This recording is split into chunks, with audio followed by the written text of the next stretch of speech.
NBA fans, what's good? You are now rocking with the best. It's Ro Parrish here in Studio B, and of course it is Game Time presented by State Farm, and we are here to entertain, inform, and enlighten. And I have the one and only senior writer for NBA.com, Sekou Smith. I heard you grew up pretty good on Christmas. You got your grub on? I snacked a little bit. A little bit? A little bit, till they put me out. They put me out. Oh, that's no good. Well, allow us to be the last to say happy holidays and Merry Christmas to you. Just like the table was set in the Sekou Smith household, we're going to set the table for you because we have plenty of games this weekend right here on our network. We saw Trey drop 37. We saw drop 44. Hawks, Grizzlies. That's Saturday. Sixers, Knicks. Jazzy Jeff and Fat Joe are going to be watching. And you got the Rockets and the Blazers. Who's going to play in that one? And Sunday, first-round bubble rematch. Got the Mavs and the Clippers, Nets and Hornets, Kyrie, KD and Melo is what I'm trying to say. And then the T-Wolves close it out at the Lakers. Plenty of games for your viewing pleasure. I mentioned those Lakers. They took on the Mavs on Christmas. The first time the Mavericks playing on Christmas Day since 2011. Last time they did, they played LeBron and the Heat. And check these out in the feet. LeBron with the Grinch Kobe sixes, the Question Christmas fur PEs. And early on, Sekou, the Lakers doing what they do. Yeah, in a flow, looking good on Christmas Day. LeBron knows what time it is. He always dials up for Christmas. Big balling with his homies like E40. He had 10 assists in the game. And then Luka the Don going to the rack. Easy. Yeah, a lot of pressure on Luka this year. You know, a lot of people talking MVP.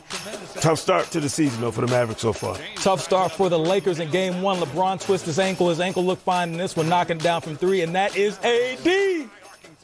AD, fighting for that title of the best big man in the game right now, Ro, and looking good inside and out. Luka doing what he does, as you mentioned, the favorite to win MVP. The Mavericks, however, were struggling this one, and just give it to LeBron. When you don't know what else to do, that's just what you do. Give it up to LeBron. Yeah, you deliver on Christmas. I mean, this guy's been doing it for so long now, Ro. It's ridiculous. All these years, always showing out on Christmas. One game short of tying the late great Kobe Bryant for most games played on Christmas, and that step back outside. Jay working.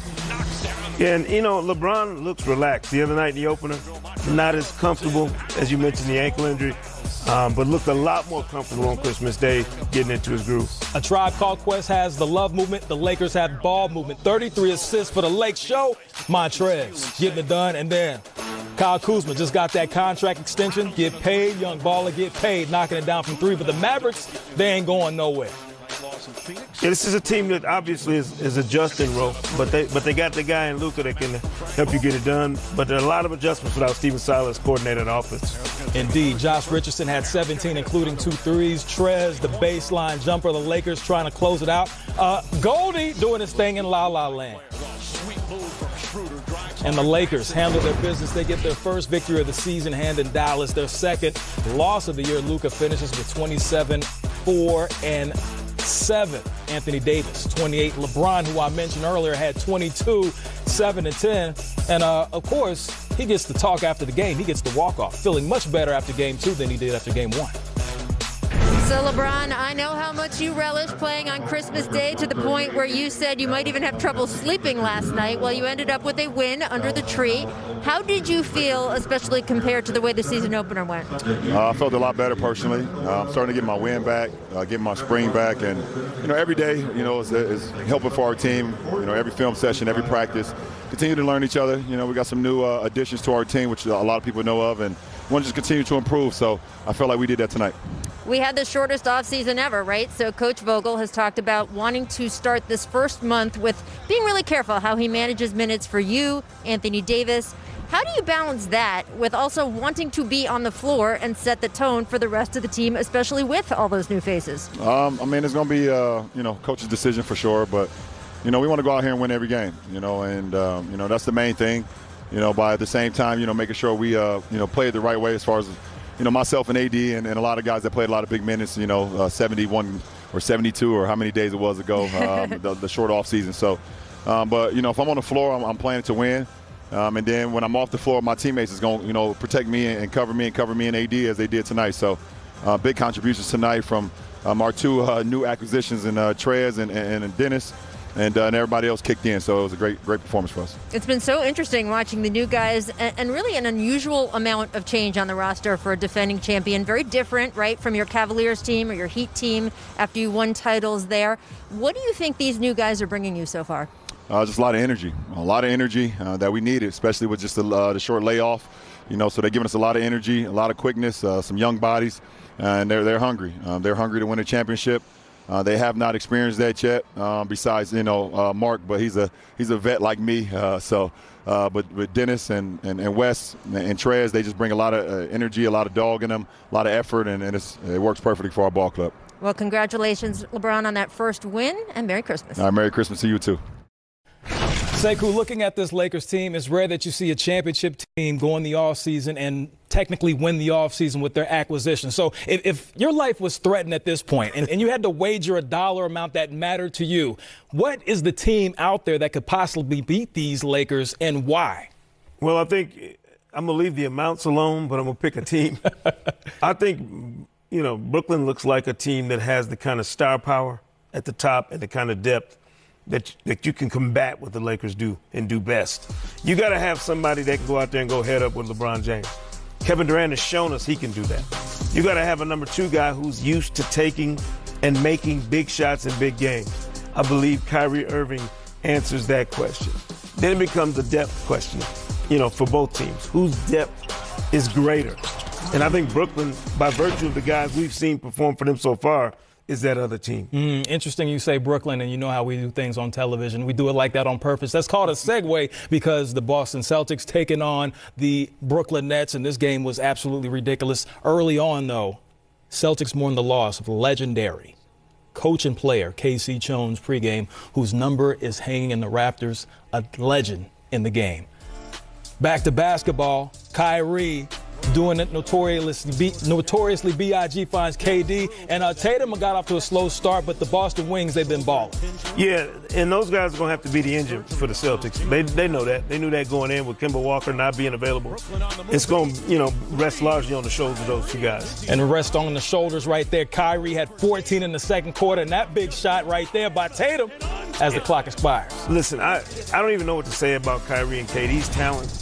You're talking about 2 guys in Tatum and Brown who played at an extremely high level in the bubble, and they don't match up.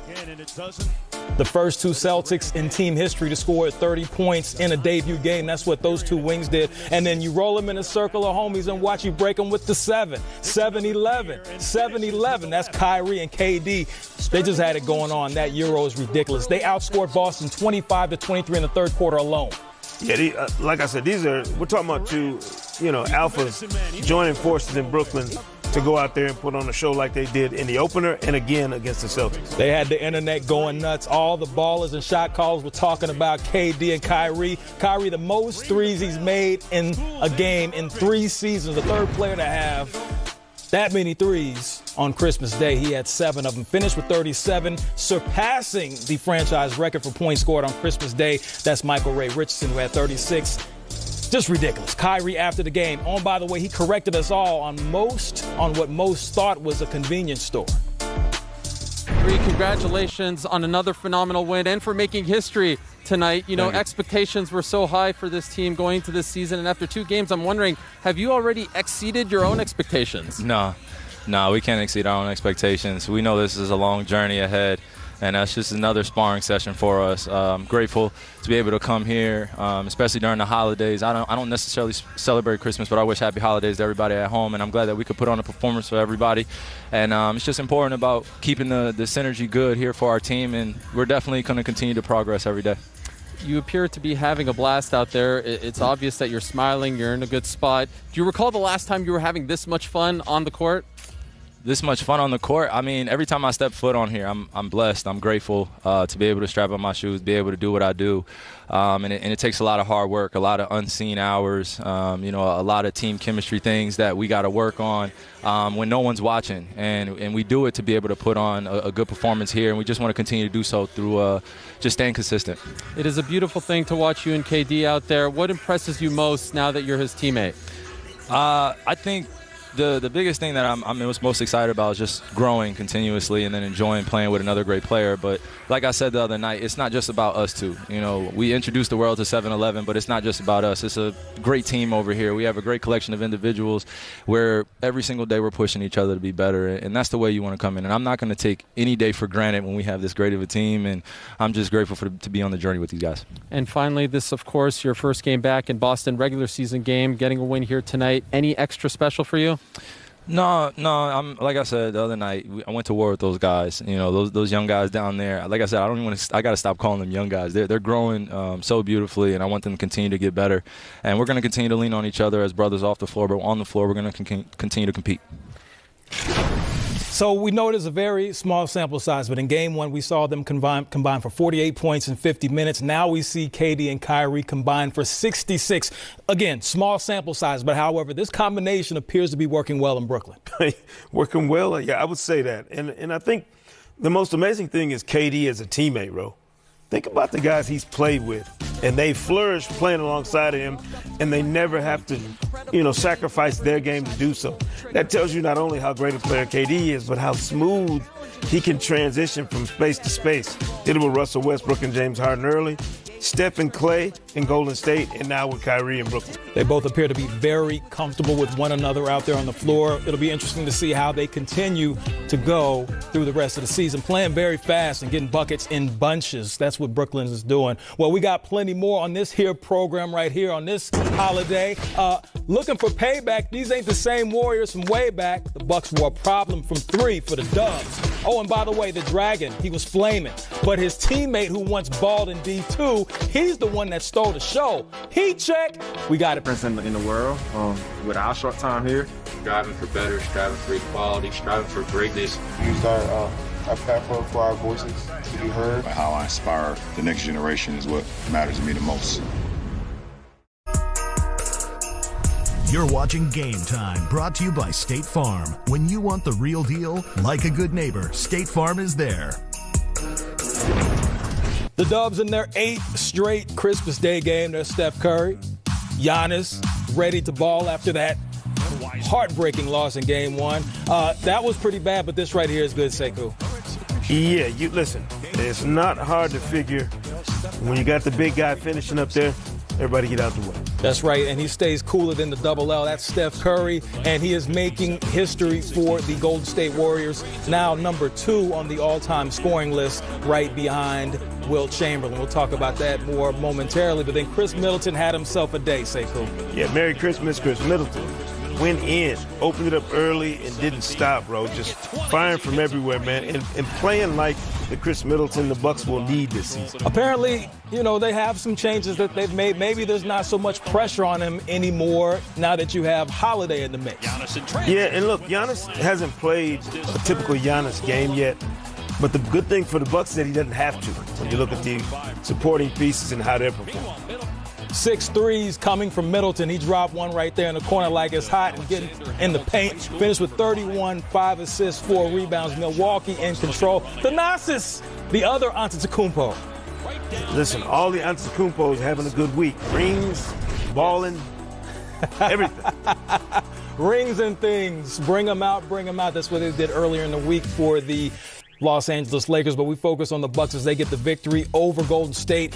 Golden State not necessarily playing their best basketball. They've seemed to get blown out. They lost by 25 or more in each of their first 2 games. So I just have to ask, right now, you don't have Draymond in the mix right now. He's missed the first 2 games. Steph is out there essentially by himself with the rookie and some players that are unfamiliar. What are the realistic expectations for this Golden State team as they're currently constructed? They're going to have to fight, claw, and scratch to get into the play-in territory in the Western Conference. I know it's a sobering reality for Warriors fans who are used to their team being at the top of the league, but this is where they are now, Ro. Your availability, your superstars' availability is the most important thing in this league, and they don't have their guys. They don't have Clay. Draymond's not playing right now, and you're relying on James Wiseman, who's played, all of 8 NBA quarters so far in his life? That's tough. Best ability is your availability. Steph Curry, 1,300 behind Wilt Chamberlain. Chances are he will catch him later on this season. More highlights coming your way. Zion, right now entering his 25th game played in the NBA. His 26th would come on the 25th, his first on Christmas. Zion ready to ball against Jimmy Butler and the defending Eastern Conference champion. The Bayou Boys making it happen, Sekou. Yeah, and look, the more I watch Zion, the more I get excited like we were when he was first coming into the league. This dude is a freak show, and he's going to put on a show every chance he gets. You never know what to expect, and then making it rain in South Beach like Fat Joe and Lil Wayne. His name is Duncan Robinson. 6 first-half threes, the most on Christmas Day in the history of the game. And Gord, the Dragon. This guy's an unbelievable shooter, Ro, is what it boils down to. And Miami knows that when they get it cooking from outside, they're virtually unstoppable. Oh, did you hear that?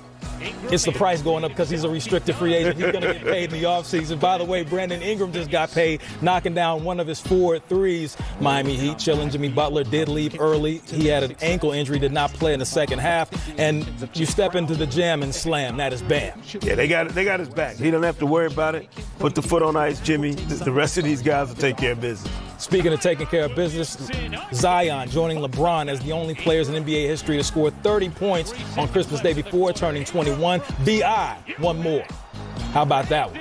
Scary thing about this Pelicans team with Stan Van Gundy leading them is Zion isn't really playing off sets. He's just getting his right now of sheer athleticism and skill. Indeed he is. Now picture J.J. Redick passing James Harden for most three-pointers on Christmas Day, 24 total on the 25th. You saw on the screen right there, Dragic. He had 18 in the game. Looking good. The Miami Heat making things happen. Victorious, getting a victory over the Pelicans. Zion finished with 32. B.I. had 28. Well, the Nuggets, they hosted the Clippers on Christmas, the first meeting since the Clippers collapsed in the bubble. But how would Kawhi and company respond? Trust me, you don't want to miss it. More Game Time on the way.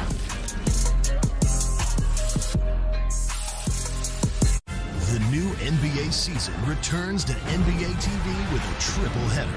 First, 2 of the league's most exciting young point guards face off. Then, Obi Toppin makes his regular season debut at the Garden versus Joel Embiid and Ben Simmons. And we end the night at Dame time, going against the new-look Rockets. Hawks Grizzlies, Sixers Knicks, Rockets Blazers. The triple header action begins tonight at 5 p.m. Eastern on NBA TV. You're watching Game Time, brought to you by State Farm. When you want the real deal, like a good neighbor, State Farm is there. Oh, yes, the assist of the night presented by State Farm. Hey, LeBron, he can score, but here he's dropping dimes, transforming into a feeder in his Optimus Prime. 4 assists in the first, 10 in the game. Not bad for a vet in year 18. Finds AD for the lob, and that's how you get it done with the State Farm assist of the night. LeBron makes history all the time. The Nuggets made history, eliminating the Clippers in the bubble, coming back from being down 3-1. What do the Clippers have to do in this game? They got to show up and show out, huh? No doubt about it. And they're going to have to live this one down for more than just one game. Yes, indeed they will. But the Nuggets came out on fire early, making things happen. The Joker, 24, 10, and 9 rebounds. But then, Paul George, doing Paul George things.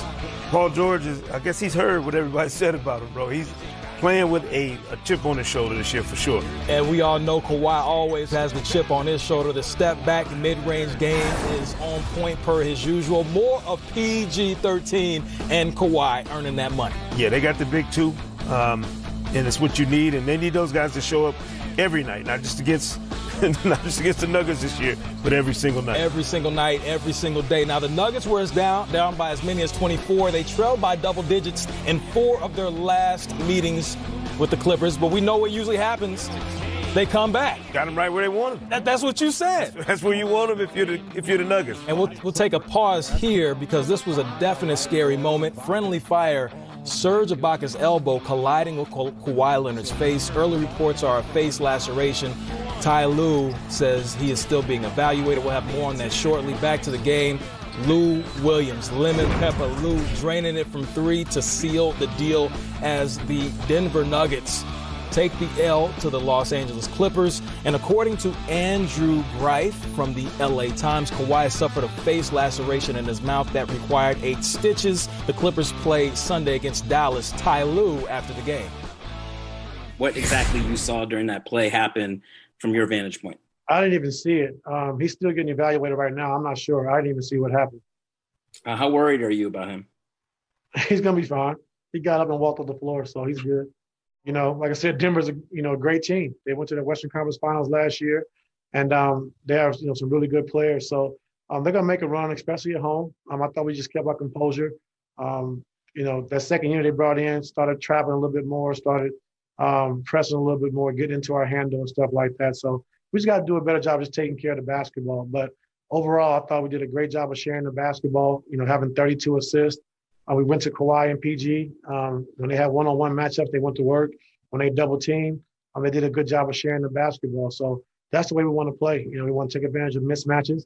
If they come in double, we want to make sure we make the extra pass and drive and kick and make another pass for somebody else to get a shot. Sekou, you saw the Clippers take L after L, history making L's, and what does this victory do, number one, for their confidence, and what type of effect is Ty Lue having on this team so far? Yeah, listen, I don't think the Clippers lack confidence, even with the way they finished in the bubble. But it's clear they play differently with Ty Lue calling the shots. You can just see the small little, nuances of their offense that look different, not as reliant as they were under Doc Rivers on Kawhi and PG, but spreading the wealth a little bit. Indeed, spreading the wealth. The games today were awesome. Not as competitive as we would have liked. Average margin of victory was 23 points. These games right here will be more competitive. Trust me on that one. Hawks, Grizzlies, Sixers, Knicks, Rockets, Blazers. Harden, will he play? Hey, by the way, Mavs, Clippers, Nets, Hornets, and the Lakers taking on the T-Wolves. We got triple action all weekend long right here on NBA TV.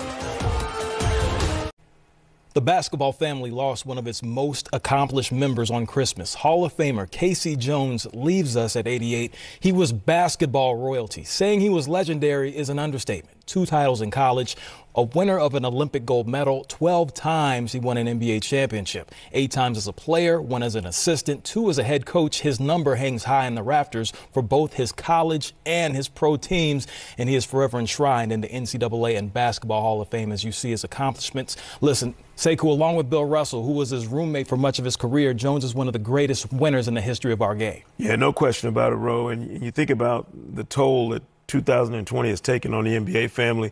It's immense. This is another one, another legend of the game gone in this calendar year. It's tough, but certainly, he'll be remembered forever in Boston and throughout basketball. His sunrise was May 25th.